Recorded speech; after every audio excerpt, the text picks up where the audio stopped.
सभी को राम राम, बड़ों को प्रणाम। वैशाख मास में 5वां अध्याय।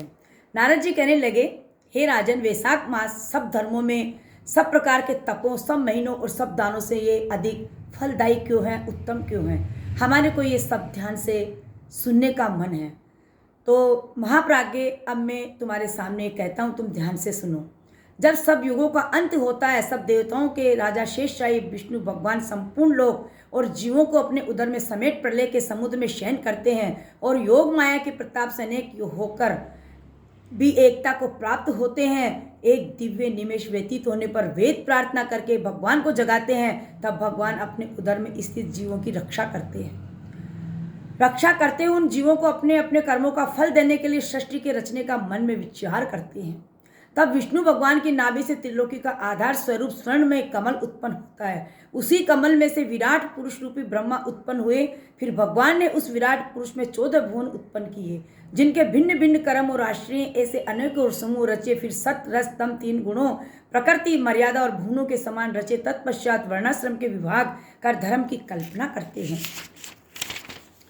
इन चारों वेद, तंत्र, स्मृति, पुराण, इतिहास रचकर धर्म की रक्षा के निमित्त इनके प्रवर्तक सृष्टि प्रकट किए। इन ऋषियों ने अलग अलग वर्णों के अलग अलग धर्म प्रवर्त किए, जिन पर सब प्रजा श्रद्धा करने लगी। प्रजा अपने अपने आश्रमोचित धर्मों में लगी हुई है या नहीं, ये देखने के लिए साक्षात अविनाशी सर्वंत अंतर्यामी भगवान विष्णु चिंता करने लगे।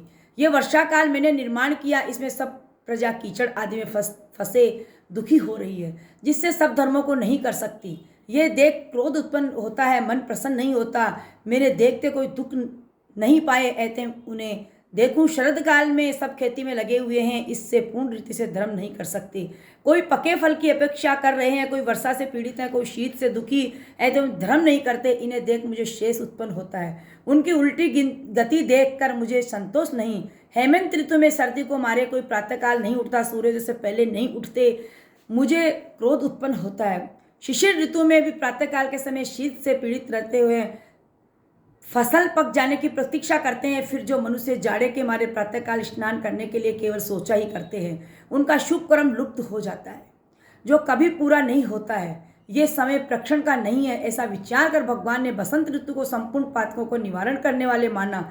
ये ऋतु स्नान, दान, यज्ञ, क्रिया, भोग सब प्रकार के धर्मों का साधन करने के लिए बड़ी अनुकूल रहती है। इस प्रकार ऋतु में धनवान सब वस्तु बिना प्रयास ही प्राप्त करते हैं। जैसे लोगों को धन से सुख मिलता है, जो विष्णु भगवान के आधारभूत प्राणी हैं, उनके धर्म का साधन ही द्रव्य है। बसंत ऋतु में संपूर्ण द्रव्य प्राणियों को सुखदायक होते हैं। दान योग्य, धर्म योग्य सब कुछ भोगने निर्धन, लूले, लंगड़े, व्याकुल और महात्माओं को संपूर्ण द्रव्य जलादि सुलभ, इसमें संशय नहीं है। पत्र, पुष्प, फल, शकादि, प्रिय वचन, माला, तांबुल, चंदन, भक्त धोना, नम्रता पूर्वक साधन करते उनको वर देता हूँ। ऐसा कहते हुए विष्णु भगवान लक्ष्मी सहित चारों ओर वनों में देखते चले, जिनमें अनेक प्रकार के फूल खिल रहे हैं, जिनमें हष्ट पुष्ट प्राणी रहते हैं और मत वाले भ्रमर और पक्षी विचर कर रहे हैं। ग्रामवासियों के बहुमूल्य आश्रमों के आंगन, उद्यान स्थल लक्ष्मी को दिखाने लगे।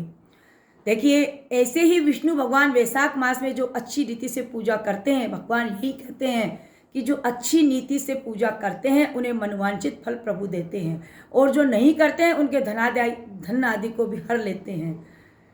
धर्म के रक्षक देव संसारंदर विष्णु भगवान इस मास में प्राणी की परीक्षा करते हैं, इसलिए ये महीना सबसे उत्तम माना गया है। धन्यवाद। जय श्री कृष्ण।